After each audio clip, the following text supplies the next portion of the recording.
My husband, age 34, and I, a 26-year-old woman, first crossed paths while I was in the process of turning my life around. He worked a physically demanding job in construction, and I had dropped out of high school years earlier but had decided to return to school to earn my credentials. Our chance encounter occurred as I was leaving night school, and he was waiting for his cousin. His cousin was taking quite a while, so he approached me, seeking assistance in locating him, and this led to a conversation. Concerned for my safety due to the late hour, he kindly offered to drive me home, which I appreciated and accepted. This act of kindness became a recurring gesture, allowing us to get to know each other better, eventually leading to a romantic relationship. Throughout my educational journey, he remained a constant source of support and encouragement. In fact, he went above and beyond by assisting me in gaining admission to college and covering my tuition fees. After my college graduation, we tied the knot, and I secured an internship. Over time, I climbed the corporate ladder, eventually reaching the position of executive personal assistant. In this role, I worked closely with one of the company's top executives. While my husband was genuinely happy for my success, the physical distance caused by our careers was challenging. Despite the challenges, we were committed to making our relationship work. However, my boss's behavior during our business trips complicated matters. Initially, it started as innocent flirtation when we were alone, but it soon progressed to more direct advances. He openly expressed his desires and intentions, catching me off guard. I must admit I enjoyed the attention, but his forthrightness both surprised and frightened me. Our interactions expanded beyond business trips, with him taking me on romantic getaways, showering me with extravagant gifts, and occasionally depositing money into my account. We both understood the boundaries of our respective committed relationships and regarded our affair as a way to explore fantasies discreetly. To maintain our secret, we made concerted efforts to keep our involvement hidden. Recently, my boss arranged a trip to Mauritius to celebrate the success of a major project we had worked on. The project positioned him for a promotion, which in turn held the promise of a promotion for me as well. I deceived my husband by fabricating a business trip, claiming that it held the potential for a promotion. He expressed happiness for me but was also saddened by my departure. The trip itself was enjoyable, with fantastic scenery and a lot of fun, briefly diverting my attention from the problems at home. At one point, I called my husband and came up with an excuse to extend the trip. Upon my return, I was met with packed bags placed by the door, atop which laid divorce papers. To my shock, I discovered that I couldn't unlock the door. The locks had been changed. My attempts to reach my husband by phone were unsuccessful. I waited anxiously at the front door for hours, hoping for an explanation. Growing increasingly impatient and upset, I eventually called a friend who came to pick me up, offering to let me stay at her place for the night while I figured out the situation. I confided in her about the bewildering turn of events, prompting her to call my husband, his friends, and even his workplace in a fit of anger. That night, he showed up at my friend's house, and a heated argument ensued, primarily centered on her actions involving his workplace and how he was treating me. Once the argument had subsided, I gathered the courage to ask him why he was subjecting me to this ordeal. Without uttering a word, he opened his phone and displayed incriminating pictures and videos of my boss and me behaving intimately at the beach and in the hotel lobby. I remained in a state of shock and disbelief. When he demanded to know the duration of the affair, attempting to offer an excuse, I faltered, but he repeated the question with an unsettling intensity that was entirely foreign to our interactions. Overwhelmed with emotion and on the brink of tears, I finally admitted that the affair had been ongoing for 4 months. This confession ignited his anger, and he appeared on the verge of tears himself as he admonished me. He questioned how I could betray his trust and jeopardize our family's future in such a manner, shattering my heart. Overcome with guilt, I found myself on my knees pleading for forgiveness. He informed me of his desire for a divorce and then left. I genuinely love my husband and am committed to making our relationship work. I can't envision a future with anyone else but him. What I did was purely for excitement and the prospect of a promotion. How can I rebuild his trust? What can I do to persuade him not to go through with the divorce? We've been through so much together. Ending it like this is hard to accept. My boss is a married man, and he was aware of my marital status as well. It wasn't a case of workplace harassment because I welcomed the attention from him, and I found our relationship exhilarating. There was no emotional connection in our affair. My husband is the only man I love and will ever love. I got caught up in the thrill of it all. The photos and videos of my boss and me were sent to my husband by a mutual friend who happened to be honeymooning in Mauritius at the same time we were there. I had no prior knowledge that they would also be in Mauritius. I hope that clarifies things. My husband was dead serious about proceeding with the divorce. He showed no inclination to work things out, even when I proposed seeking the help of a marriage counselor. I couldn't comprehend how he could be so quick to give up on our life together and disregard my love for him just like that. It wasn't until my friend provided a new perspective that I started to understand. She made me realize that he had wanted to leave our marriage all along, and I inadvertently gave him the excuse he needed. She encouraged me to fight with everything I have and make him understand the pain he's caused me, and I'm fully committed to doing just that. Update: I've been let go from my job. My boss explained that my messy divorce situation might implicate him, especially since he's in line for a promotion. It was kept hush-hush, and my boss provided some compensation before parting ways. Currently, I'm in the job hunt while also battling for alimony. It's been a while since my last update, but I managed to secure my share of the house and alimony from the divorce. So financially, I'm doing all right. My ex put up quite a fight to keep the house, but the court ruled fairly. I recently found a new job, although it's not as good as my previous one, and the benefits aren't great either. Coupled with the fact that my alimony will run out in less than a year, it feels like I'm living on a tight budget. Looking back, I don't believe my approach was entirely wrong, considering I was the one who betrayed our marriage. Admittedly, I was vengeful and spiteful, but marriage is a legal commitment, and my ex had obligations towards me as well. Nevertheless, I wish I had handled things differently. Perhaps we could have resolved our issues, and my life wouldn't be as messy and lonely as it is now. There was a time when we were a lovely, wonderful couple deeply in love, unable to be apart. A few years ago, my husband expressed a strong desire to start a family. I wasn't ready, but the pressure got to me, and against my better judgment, I agreed. So, last August, we welcomed our first child into the world. She's an adorable, funny little girl, and we both adore her more than anything. We decided I would take a year off work to be with our daughter. However, a few months into it, I began to resent this decision. I missed my freedom, disliked being a stay-at-home mom, and felt generally unhappy. One night, I went out for drinks, only the second time in about 7 months, and I started getting attention from guys. They were buying me drinks and flirting. I happened to forget my wedding rings at home, but I didn't bother mentioning that I was married. I arrived home intoxicated, and our argument from earlier in the evening continued. I couldn't recall the specifics, and eventually we both went to sleep. The following day, I became aware that I was dangerously close to betraying my husband, if not physically, certainly emotionally. I confessed to him, but all he wanted to discuss was our previous day's disagreement, completely ignoring the fact that I had come home drunk. I practically shouted it at him, exclaiming, "Hello, I'm expressing my desire to be unfaithful to you." And at last he comprehended. Approximately a month passed with no significant changes, and I concluded that I required some time off. I embarked on a month-long vacation with our daughter, traveling across the ocean to my hometown.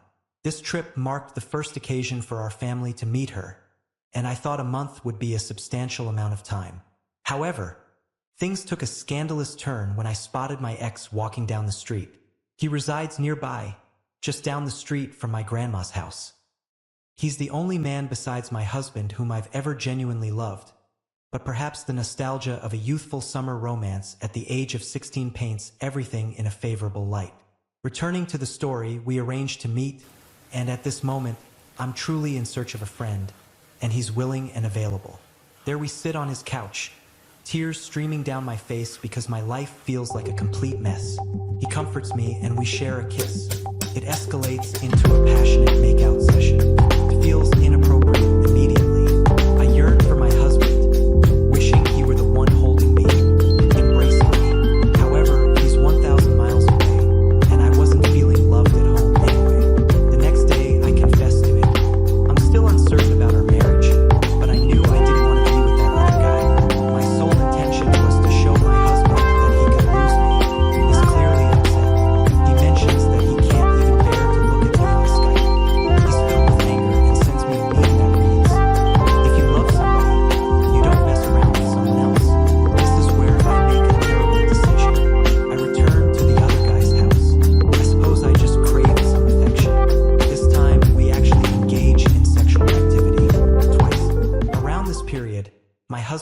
warns me that if I see that man again, our relationship is over, so I keep it a secret.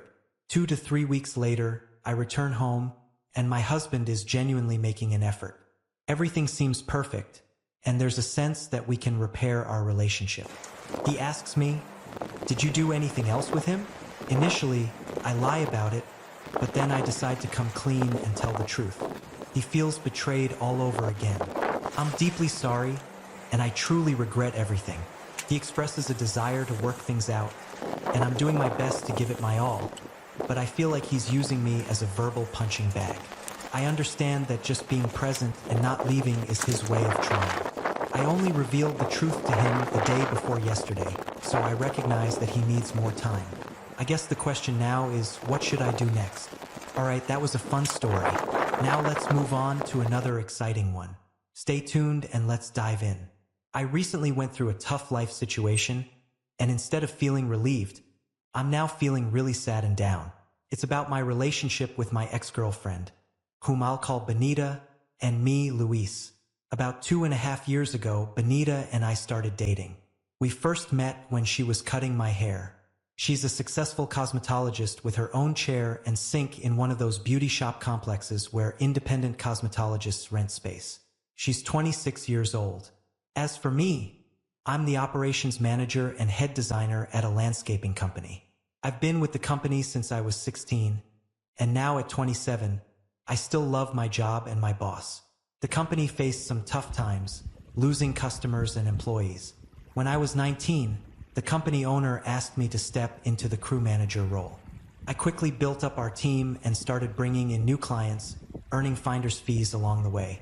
Today, our company is 4 times bigger than when I took over. I've done so well that the owner gave me 25% equity and operational ownership in the business, which means I share in profits and have the option to buy the business if it's ever sold. He believes that without me, the company would have gone under in just a year. Benita and I really clicked because she was also a small business owner, a hard worker, and level-headed. She was a saver and quite thrifty, which was different from the girls I had dated before. Even though she was very attractive, she had a Kavya body type. Not fat, but solid. I didn't have any issues with that. It was just a departure from my usual dating preferences. Nonetheless, we grew very fond of each other quickly. I told Benita upfront that I wasn't looking for anything serious at the moment because my main focus was on growing my business. I also explained that I had lost faith in marriage due to the high divorce rates and the way men are treated in court. However, I did express my desire to find a nice woman to build a life and family with. Benita mentioned that her views on life were quite similar to mine, but she still believed in marriage when it was the right match, as it was something our community and our religion valued. We are both Hispanic Americans and share the same Catholic faith, attending the same parish. Benita's family hails from the eastern Mexican state of Veracruz, while my family comes from Sonora in western Mexico. Her grandparents immigrated to the U.S., while my parents were born here. Our families had some social interactions, exchanging pleasantries at church events and community festivals, but we weren't close friends or had any other connections before our relationship. At the start, we only saw each other once a week, but that quickly increased to 2 days a week. In the final 5 months of our relationship, we were spending 4 to 5 nights together each week before the incident that changed things. Both of us felt it was important to have some time apart to focus on our businesses, maintain our friendships, and sustain the spark between us. If I had to sum up our relationship in one word, it would be happy. We connected on a mental and physical level and had very similar personalities. We simply enjoyed each other's company. Benita shared a 2-bedroom apartment with Katrina, who also worked as a cosmetologist at the same salon. I had reservations about Benita living with Katrina because Katrina enjoyed partying and going to bars, nightclubs, and after-hours places. In contrast, Benita was either a social drinker or didn't drink at all and didn't frequent bars or clubs. Katrina had cut my hair once before I got to know Benita, and she had shown interest in me. However, she wasn't the type of woman I was interested in because I'm not into people who drink heavily or frequent clubs. I was concerned that her habits might influence Benita, but fortunately, they never did. Over time, their friendship began to deteriorate, and they no longer enjoyed living together. So Katrina moved out 6 months ago and relocated her business to a different salon. To be honest, I was relieved, and Benita was fine with handling the rent and appreciated having the apartment to herself. I reside in a converted commercial building situated at the back of my parents' property. When my dad bought our first house, he wanted to acquire as much land as possible for planting vegetables and fruit trees.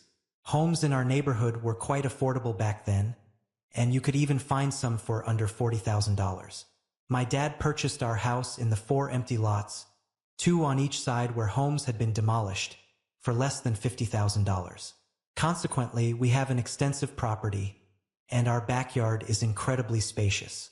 The property behind our house on the adjacent street used to belong to a utility company that no longer utilized it. The property featured an old brick building constructed exceptionally solidly by the WPA nearly 100 years ago, designed to handle heavy loads. When the utility company vacated the land and building, my dad acquired it at a low cost. He then handed the building and land over to me, and I transformed it into an open floor plan with a loft and an internal garage. It's the most impressive building in our city neighborhood. Additionally, the landscaping across our entire property is exceptional, which aligns perfectly with my passion. Our neighborhood has undergone significant gentrification, and as a result, our homes are now worth many, many times what my dad initially paid for them. I apologize for the lengthy explanation, but I'm incredibly proud of my parents' achievements. In September of last year, my dad, brother, and one of my cousins traveled to the Hermosillo area to visit my grandparents, help with some house repairs, and spend time with our extended family on my dad's side, all of whom lived there. We had been planning this trip for over a year, and each of us had arranged time off from work. While I was excited about the trip, I was worried about being away from Benita for such an extended period. So we decided to stay connected by talking, texting, and using FaceTime every day to alleviate our loneliness. The trip turned out to be fantastic, and time passed quickly. When I returned, Benita and I resumed our relationship from where we had left off. Our bond continued to grow, and our relationship became very strong, to the point where I started reconsidering my views on marriage. Several weeks after returning from the trip, I noticed that Benita appeared to have a fuller figure than usual, and her face had a flushed look. I didn't mind these changes. In fact, I found her even more attractive. However, when we were physically together, she would become unusually warm or even overheated, something she had never experienced before. She also became more proactive in seeking physical intimacy and spending time together. A couple of weeks later, Benita approached me and informed me that she had taken 2 tests that confirmed she was pregnant with my child. I was surprised because I had always used protection and was very careful in their use and disposal, ensuring that we had no skin-to-skin contact unless I was wearing one. She carried a manila folder containing several printed articles which presented studies indicating that protection was not entirely reliable, with failure rates ranging from 2% to as high as 7 to 8% in some of the articles. I believe she did this because she anticipated my skepticism. I felt joy about becoming a father and being Benita's life partner, but I wanted this to happen at the right time. This wasn't part of my initial plan, but sometimes life doesn't unfold as expected. We spent the remainder of the night discussing it, and the following day I informed my parents. My mom was disappointed to learn that we had been using protection and engaging in premarital intimacy, but she was thrilled about becoming a grandmother. She suggested that I should consider marriage to make things right. My dad was understanding and asked if I was happy with the news, to which I replied yes, even though it wasn't planned. Afterward, I accompanied Benita to inform her parents, and their reactions mirrored those of my own parents. They too started questioning us about marriage. Benita then shared the news with her extensive network of 5,000 plus friends and followers on Facebook, receiving over 2,000 likes, loves, and supportive messages. She had connections with most of the people in our parish, our community, and individuals she had met at her beauty shop. Our relationship was thriving, and we grew even closer as we prepared for the arrival of our child. Although we continued to live separately, we were making plans to have Benita move into my home before the birth, and we intended to cover the remaining 3 months of needs. Then, unexpectedly, Katrina showed up at my workplace and asked if she could talk to me because she had a message to deliver. She expressed her belief that Benita may have been unfaithful to me while I was in Hermosillo, and that her baby might not be mine. Given the strained relationship between Katrina and Benita, I initially didn't take her words too seriously. According to Katrina, two brothers, whom we'll call Chris and Nick, visited the salon late one afternoon for haircuts. They were from Greece and had been in the country for 3 weeks, helping their uncle and aunt with their recently opened Greek restaurant. It was a Friday, and they were scheduled to return to Greece on Monday, so they wanted to get haircuts before leaving. Katrina mentioned that since it was getting late, the brothers kindly invited both Benita and me to dine at their uncle's restaurant for free. We accepted the offer as it was dinner time, we hadn't had lunch, and we were famished. Katrina explained that they drove separately to the restaurant, and upon arrival, the entire family gave us a warm welcome, insisting that we order whatever we liked as their treat. She spoke highly of the family, praised the restaurant's appearance, and described the food as delicious. After the meal, we all gathered in a bar area where Chris and I began discussing the waterfront, something he wanted to see before leaving. I offered to take him there.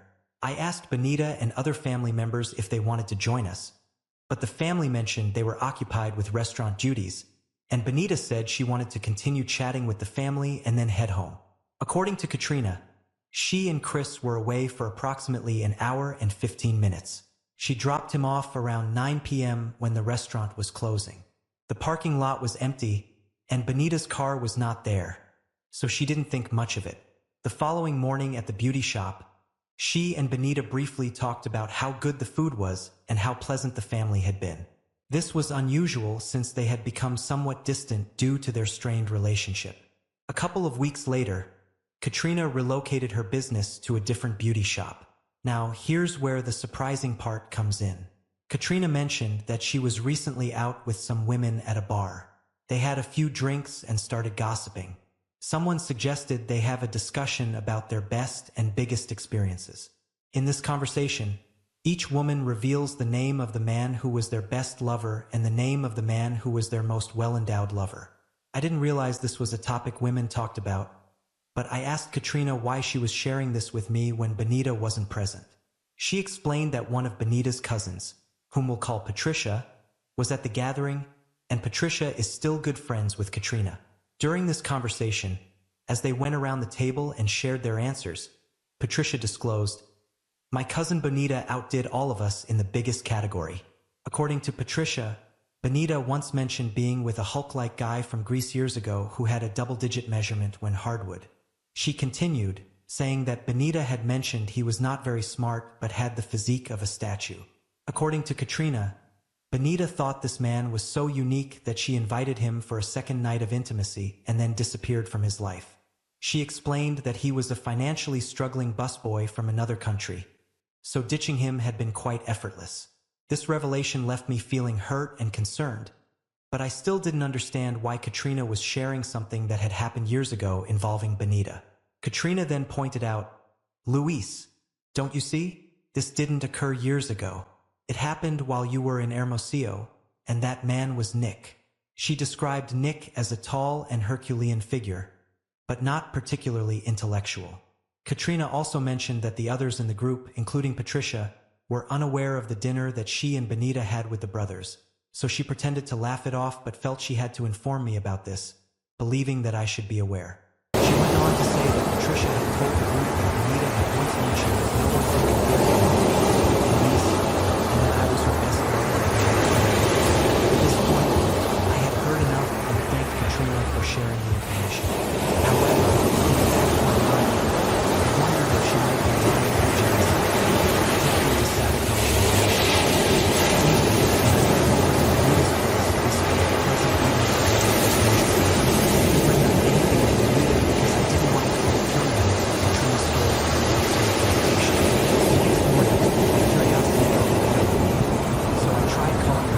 Of the brother, but the call failed. It seemed that the number was either disconnected, or I had dialed it incorrectly, or there was some other issue. As the morning progressed, my mind was filled with the information I received last night. So around 1:30, I decided to visit the Greek restaurant, thinking I might have a chance to speak with the uncle and clarify my situation. I went to the restaurant, enjoyed a delicious meal, and as I was finishing up, the uncle approached my table to express his gratitude for choosing their establishment. He then noticed my landscaping truck and asked if I was in the landscaping business. I confirmed that I was, and he expressed interest in getting an estimate for landscaping work on their building.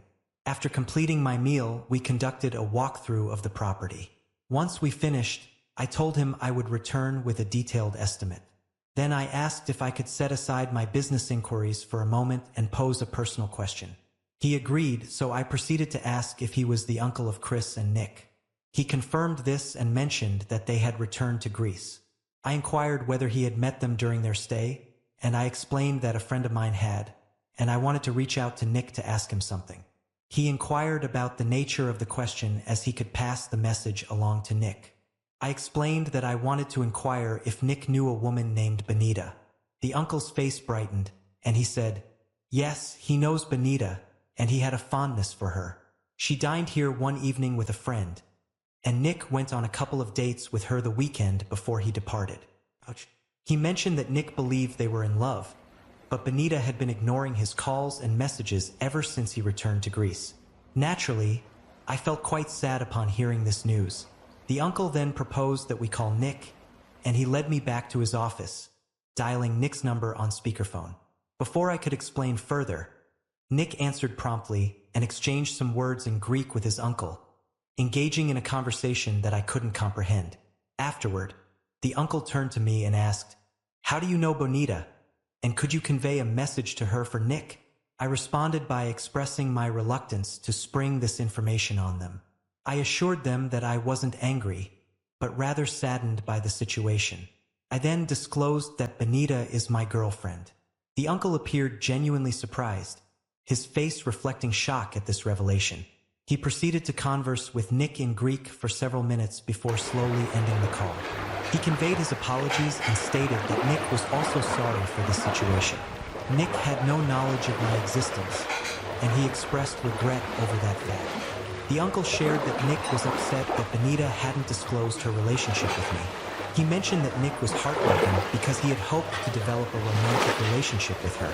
I inquired whether Nick had mentioned any intimate involvement between them, and the uncle hesitated briefly before saying, "I'd rather not say," and added, "I extend my heartfelt apologies to you on behalf of Nick, myself, and our entire family." That evening, I had a conversation with Benita. I asked her if she had been to the Greek restaurant, mentioning that I had been there myself. She seemed surprised and inquired if the food was good. I confirmed it was, and proceeded to mention that I had run into Katrina, who mentioned that both Benita and she had dined there for a complimentary meal. Benita recalled the occasion, explaining that they had received the free meal as a gesture of appreciation for their excellent work in washing and cutting the hair of the owner's relatives. Perhaps I could have handled the situation with more tact, but I decided to be straightforward and asked her about her relationship with Nick. Benita seemed puzzled and responded with who? I clarified, saying, "Nick, you know who I mean. Did something happen between you two that weekend?" She appeared bewildered and agitated, responding with, "What are you talking about?" I pressed on, saying, "I spoke to Nick on the phone today, and he admitted to everything that happened that weekend." In response, Benita denied any wrongdoing, stating that they hadn't done anything beyond her giving him a ride around town after dinner, which raised my eyebrows. I questioned her about why she hadn't mentioned this earlier and expressed my doubts. I also mentioned the claim that she had referred to Nick as her most well-endowed lover and me as her best lover. She vehemently denied making such statements, accusing someone of spreading falsehoods out of jealousy to break us apart. I then broached the topic of a DNA test, to which Benita quickly agreed. I suggested making the appointment the following day, but she insisted on waiting until after the baby's birth. I agreed not to push the issue further, but I explained that our relationship would be strained until then, and we wouldn't be moving in together. This made her cry, and I assured her that I would support her throughout her pregnancy, regardless of the circumstances. She tearfully pleaded, "Why won't you believe me? I love you more than anything and would never do anything to hurt you. I swear." The following day, Benita made a Facebook post claiming that troublemakers were attempting to sabotage our relationship and that I had developed cold feet about becoming a father. She requested prayers and received over 1,700 likes and numerous prayer and hug emojis as responses. Upon discovering this post, I asked her to take it down as it contained inaccurate information, and she promptly deleted it. Later that night, Katrina posted on Facebook asserting that nobody was causing problems for Benita. Rather, Benita was concealing the truth about our relationship and the baby. This post garnered reactions such as shock and anger emojis from those who read it. Upon learning of this post, I requested Katrina to remove it, and she complied. However, by that time, word had already spread throughout the community, suggesting that Benita had been unfaithful and there were doubts about whether the baby was mine. From that moment until the baby's birth, our relationship remained strained and distant. Nonetheless, I continued to provide support and even purchased over $1,400 worth of baby items like bassinets, strollers, and tubs. When the baby was born, I was present at the hospital and had the opportunity to hold the beautiful child, which brought tears to my eyes. As I was passing by the hospital station on my way out, the head nurse informed me that she had the birth certificate ready for me to sign as the father. I discreetly informed her that I would sign it after we had completed the DNA testing. She expressed surprise and offered profuse apologies, explaining that Benita had instructed her to enter my name on the certificate above the father's signature. She assured me that she would promptly rectify the document. Benita declined to undergo DNA testing at the hospital and expressed, "Don't you love your baby? He's yours. You can see it in his facial features.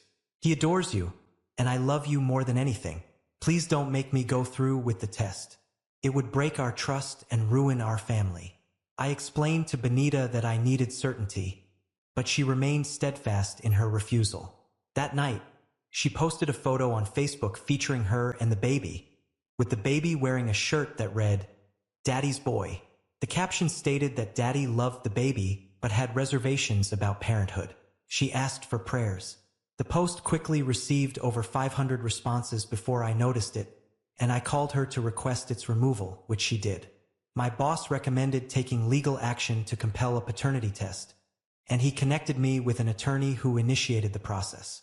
I didn't want it to come to this, but Benita left me with no other option. During the court proceedings, the judge inquired about our reasons, and my attorney explained that I sought custodial rights to the child if it was indeed mine.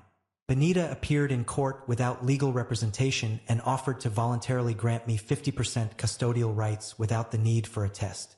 As expected, the judge asked my attorney if there were doubts about paternity, to which my attorney replied, "Yes, Your Honor, and we can provide witnesses to testify to that fact." The judge then issued an order for a paternity test and expressed hope that everything would work out for both of us because the baby deserved a loving mother and father. In the interim, Benita gave the baby my first name and hyphenated my middle name with my last name, retaining her maiden name as the baby's last name. So now the baby bears my full name. This might prove confusing for him. The scheduled date for the test came and went without Benita's participation, leading us to return to court. This time, the judge ordered her to undergo the test or potentially face contempt of court. Finally, she agreed to take the test. Update. I already had a deep sense of this in my heart. I thought that finally resolving all of this would bring me relief, but instead, I'm overwhelmed by a profound, dark depression like I've never experienced before. I've lost the love of my life and the child I wished were mine. Now, some individuals in our parish and community are suggesting that I should step up, marry her, and be a father to that little boy. I wish I could be a better man and do that, but I simply can't. Our priest had a private conversation with me and shared a Bible story about a man, possibly named Jacob or Joshua, who went off to battle and returned years later to find that his wife had given birth to another man's child because she believed he wouldn't come back. Instead of anger, he professed his love for his wife, took responsibility for the baby, and they lived a happy life together. He told me this story to illustrate that relationships in such situations can work, but he respected any decision I made. I told him that the man from the Bible was a good and brave soul, but my circumstances were different, and I could never trust Benita again after what had transpired. Our priest understood my perspective. Despite the truth being revealed, Benita continues to make posts on Facebook featuring herself and the baby, mentioning me in her latest post. The baby is dressed in a one-piece outfit with Junior on it, implying that he is my namesake. However, since the truth emerged that I am not the father, only a few people, mostly her family and closest friends, respond to these posts. I believe that, like me, people are concerned about her mental well-being. I had another conversation with Nick about this uncle, informing him that paternity tests are likely to be Nick mentioned he attempted to contact Benita, but she has now blocked him. He plans to return next month for a 3-week visit and hopes to meet with her. Nick wants to be a responsible father to the child and hopes to relocate to the USA. I advised him to first proceed with a DNA test before making any further plans. He mentioned he has consulted with a Greek attorney who indicated limited options as Benita is an American citizen. Nick intends to speak with an attorney when he arrives here. I genuinely hope Benita comes to her senses and gives Nick the opportunity to be a loving father and assists him in obtaining citizenship. He appears to be a good person with a supportive family. I wish only the best for Benita, her son, and Nick. To provide a positive start for baby Luis, I invested $1,000 in BTC through Pipple and deposited another $1,000 into a savings account via Pipple as a gift to mark his birth. I understand it may not have been the wisest choice, but it brought me a sense of contentment given my circumstances. Lastly, I treated Katrina to lunch and expressed my gratitude for revealing Benita's affair. While I may not always approve of Katrina's actions, I will forever appreciate her role in my life.